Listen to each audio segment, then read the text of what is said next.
Morning, good afternoon, good evening, everyone. Welcome to On Passive Spotlight with Susie McCrae and Julie Nguyen. Today is August 17, 2022.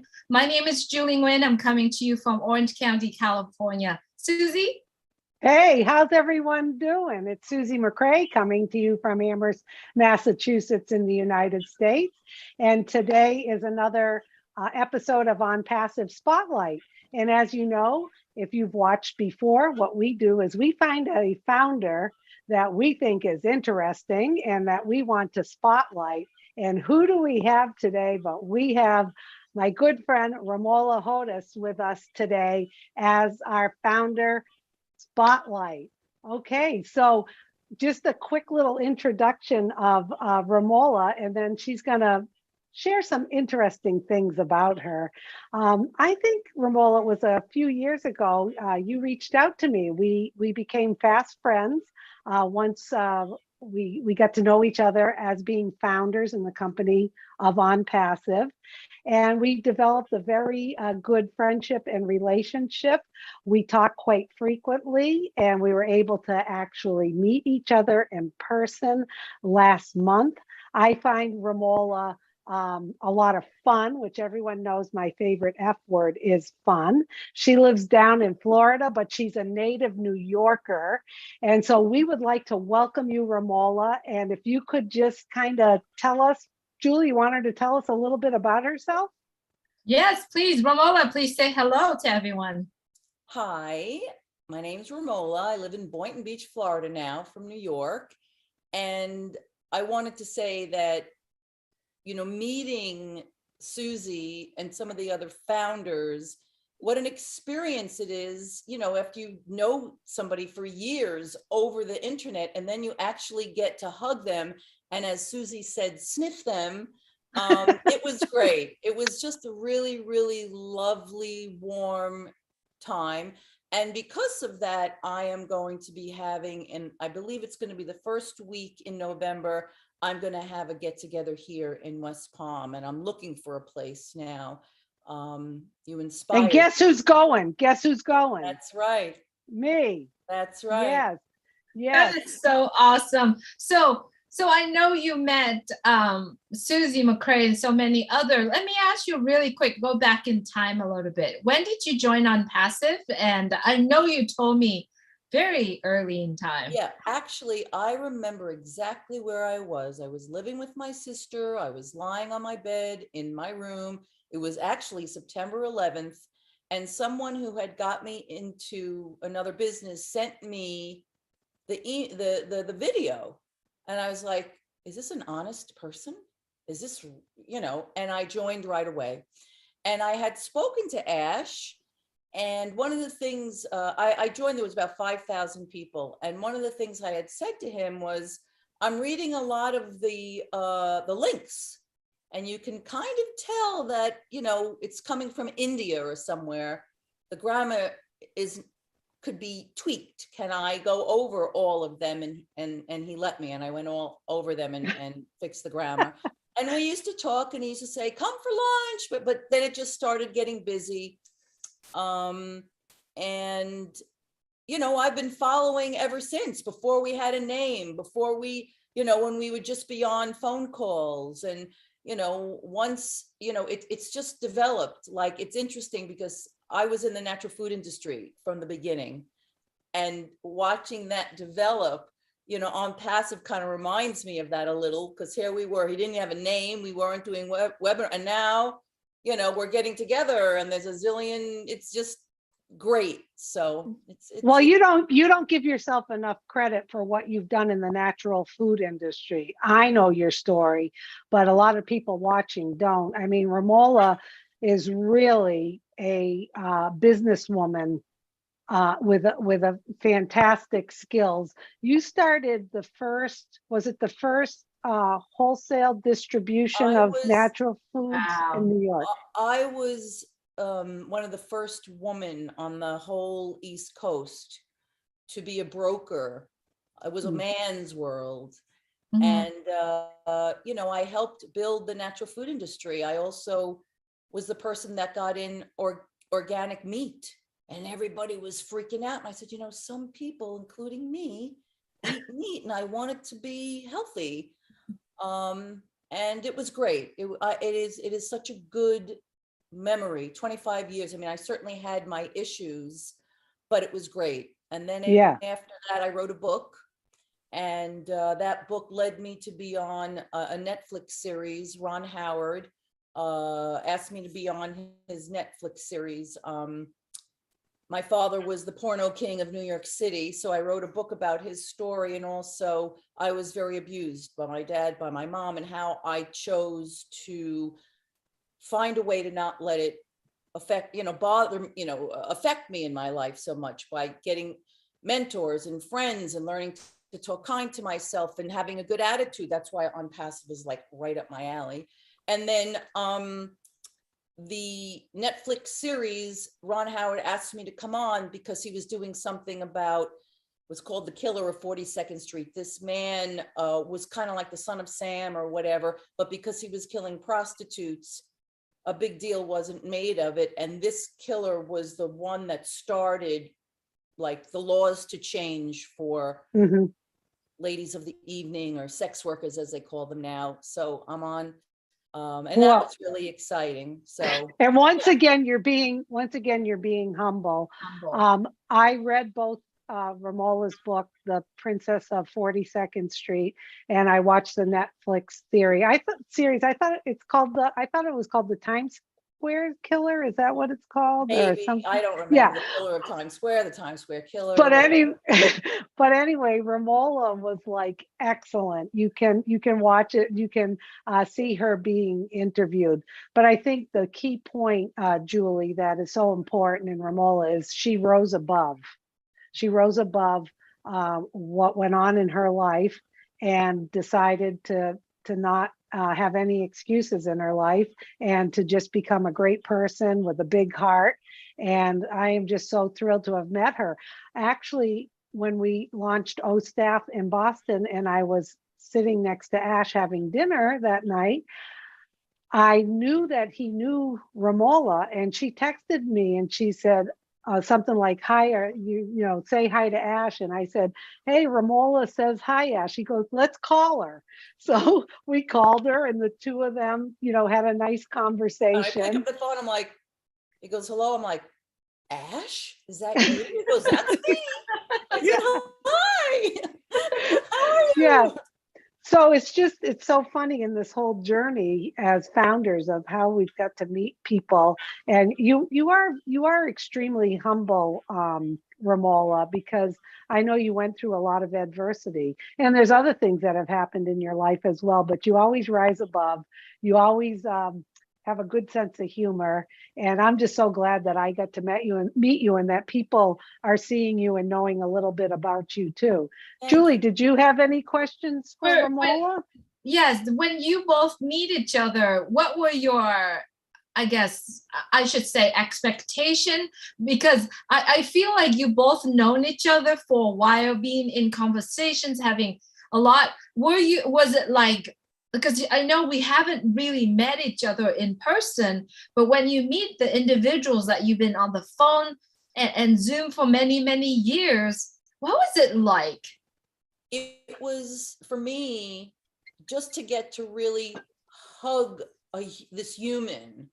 And I think we held each other 3 times very tightly, because it was just, it was just like, wow, finally, this is real. Hello, it's flesh and blood. Hi, it was just I don't know how to explain the feeling of connecting with somebody that you already really, really care about, and you never even met them. It's a bit peculiar, but very nice. Yeah. And I think a way, friend, right? Yeah, it's, what it's like. It's I know this kind of sounds cliche, but it was like we've known each other our whole life. Yes. And we sat next to each other, and the level of comfortability to be around each other, and her dear friend Carla, who lives not far from me, who she stayed with, and they came up together. And just to sit there, and for Romola to meet my brother, my friend Lynn, and other people at the table, it felt like like an old pair of shoes putting Yeah. on, comfortable. Yeah, we're just, for some reason, we just really like had a soul connection or some kind of a connection that's just very warm and just great. Just And really, that's how it felt when I met Julie too in person at the uh-huh. end of March, and other founders. It felt like it's just so comfortable. And that's how it felt like with meeting Ash. There's no stress, no agendas, Right. no nothing, just like pure fun, I joy, can't love. wait. I can't wait for that. Really. I can't wait until, 8, 9 months go by or whatever, and he has some convention in, Lollapalooza land or wherever he's going to have it. And we're all going to be able to just, hug him and say, wow, it's about time to just Yeah. connect. I'm really looking forward to that. It's really so nice that we are sitting here talking with each other. We've known each other for so long on Zoom, and it does the same thing with other people. We are all having that same vision, that same love, that same unity and love with each other, which that will bring us into the next topic that Susie is preparing for us, is to stay focused on, whether or not it's a vision or focus on just an individual health. So Susie, would you like to go ahead and introduce and bring up the topic? Yeah. We kind of been talking in the past couple of weeks that we've been doing on Passive Spotlight. Yeah, like stress, worry, focus, distractions. And, I admit I'm the queen of distractions. I think a lot of us are, as long as you can identify you're going down that rabbit hole and you say, okay, I got to pull back and finish what I'm doing. I think last time we were on, we were talking about start an email, finish an email, start a thought, finish a thought, instead of going all over the place.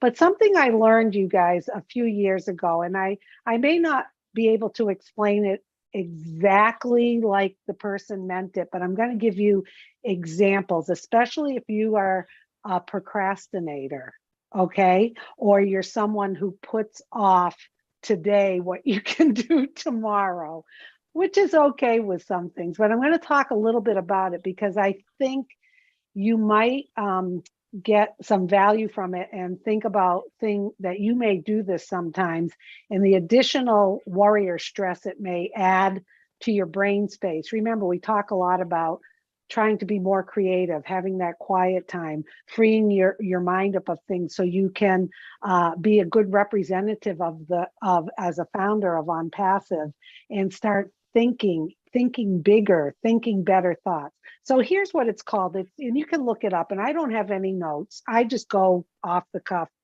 with what I'm thinking. It's called Parkinson's Law.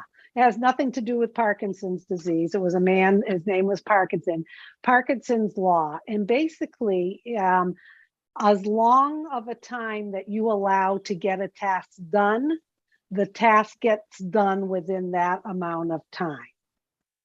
So once again, the amount of time you allow for a task to get done, like you set a deadline or a date when you're going to get it done, it generally takes that time to get it done.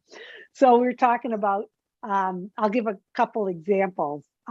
Any of you in high school or in college, you had that paper that was due, you got your syllabus at the beginning of the semester, and you knew you had this to be done, and at the end of the year, your final paper. And how many students wait until the last night and they pull an all-nighter because they like, well, there's a lot of people out there that aren't like that. They like to get it done. I'm speaking to those of you who put off. So what happens is it's hanging in the back of your head that whole semester. And you're doing the countdown. You wake up in the middle of the night and you're thinking, I'm going to start that tomorrow. I'm going to get it done. Then what you come to find out is they pull an all-nighter and they realize it only took them 4 to 6 hours that could have been done so much sooner. Another thing we do, taxes, okay? Especially here in the United States, income tax day is April 15th, happens to be my birthday too. Starting in January, you're getting your tax information. Oh, all of a sudden February pops up. Oh, I still got a little time. Oh, now we're into March. It's hanging over your head. Did I make the appointment? Is there anything that my accountant needs? Did I put together all of my expense? So you're rehashing it. And what it does is it causes your mind to be cluttered for a task to be done. Then you actually carve the time out and you get it done. And all of a sudden you're like, oh my God, I've been perseverating over that for the last 2 or 3 months. And I just sat down and I was able to get it done in 2 hours. So in certain things, think about saying, okay, this has been on my to-do list for the last 6 months. Go back and look, how much have you been thinking about it, rewriting it? Just go and get it done, because that will alleviate that extra brain power and stress. It's called Parkinson's law. So I don't know if any of you ever do that, Julie. I know Ramola's probably, here it is, got to get it done. I get it done, but not everyone's like you, Ramola. No, I know. I couldn't give myself, I never understood how my friends gave themselves all that stress. Stress. I'm like, and when January comes, my taxes are done at the end of it's like I have enough anxiety from my, I try to get things done. And it's not like I don't procrastinate on things, but most things I try to get done so I don't have anxiety, because I can't stand anxiety. So good. So how do you do that? Do you what's a good tip you can give to people? Because I always perform under pressure better, or that's the story I tell myself. Because of where I come from in my childhood and whatnot, the last thing in the world that I want is anxiety. So I know, I write everything down, and I used to put number 1, number 2, number 3, number 4, and get it done, because I don't want any more anxiety. I got enough anxiety. So that was my why. That was my why of not being a procrastinator. That is excellent. When the pandemic came, that was the first time in my life I ever understood procrastination. Because when the pandemic came, without getting into it, life changed in my head, and I would procrastinate on things, I guess, kind of because you could, but so, at like 64 years old, I was like, oh, that's what procrastination is. Because I would never, I can't remember really doing it, because for me, I don't want any more anxiety than life already gives me. That is wow. That is well said. And I'm so glad, because we didn't even plan this topic around whether Ramola was a procrastinator or not. Julie, are you like me, or are you like Ramola? Or I think I'm more like you, because being a mom, you kind of work within what your children needs, right? So it's never really been, I can organize certain things, but when it comes to things, I don't think I can, right? So I'm more like, like I'm not procrastinating, but I'm not very well organized like what Ramola is doing. And I think I'm so happy that you brought that up, because being procrastinator, staying focused will also help us in terms of our memory as well. I mean, all of this, what we're talking about here, is really interconnecting with each other. What we're doing, being cluster, seeing things as cluster, it's not really helping with our mind as well. So I'm so glad, Ramola, that you brought that. I'm so glad that you brought that up, Susie. And honestly, in the Spotlight show, we spotlight our founders. We spotlight an individual. And today we spotlight the fact that the interdynamic that Ramola is, what she has been through, and then also her books and her Netflix shows and what she's been through. And then now came to the part where she's like, I'm not procrastinator. I have to have this certain things set up, which like is now that I'm going to be setting up this thing in November. Yeah. It's going to be done in 3 weeks. Yeah. And that's why find the place. Susie's going to help me with, because I'm not going to have pressure. And I'm like, we've got And I'm thinking, we've got plenty of time. No. Here comes the Yeah. Parkinson's law. We don't have, but Romola called me today and she's like, we got to get this going. So if you guys are just catching this now, we're going to do an event in West Palm Beach, Florida, sometime the beginning of November. More information so we can kind of get a ballpark figure of who's interested. Right. Romola's going to do I it. would like I to think- know who would be, how many people would be interested in going. So you could always go to O Network and look up Romola Hodis. Yes, and go look her back up. there and say, I would like to come or whatever. Oh, But, that's so lovely. That is yes. so lovely. You And I know- imagine it would be perfect because you're like, you have a set things that you wanted to do and you planned it well. So I'm Yes. looking forward to it. I hope I Yes, can and- come too. I Yeah. hope you can help too. I hope you come. Absolutely. That Yeah, would we're all be gonna- great. You know I what? think West if it Palm was- Beach, Florida in November is a lovely time. It's to come. beautiful. It's Oh beautiful. my gosh. And Romola, I just want to say, as your friend, very proud of you, your book and Thank what you you so did, much. because I think it does help a lot of people. And I don't mean that to sound trite. It really does. I mean, you really have risen as, right up there and taking care of yourself, but also you're a role model to some people that have had bad things happen to them, and you showed that you can overcome it. So we're extremely proud you. of you.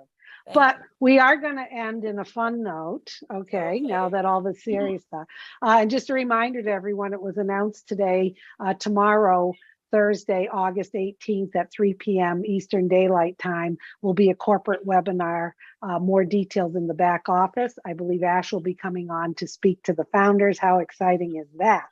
So what we do on Spotlight to end it is, I love asking this question. It's, what would you rather choose? So I'm going to ask you two things, Romola, and you have to choose one or the other, and you got to give us a reason why. Okay. What would you rather? Would you rather have hair growing out of your nose or hair growing out of your ears?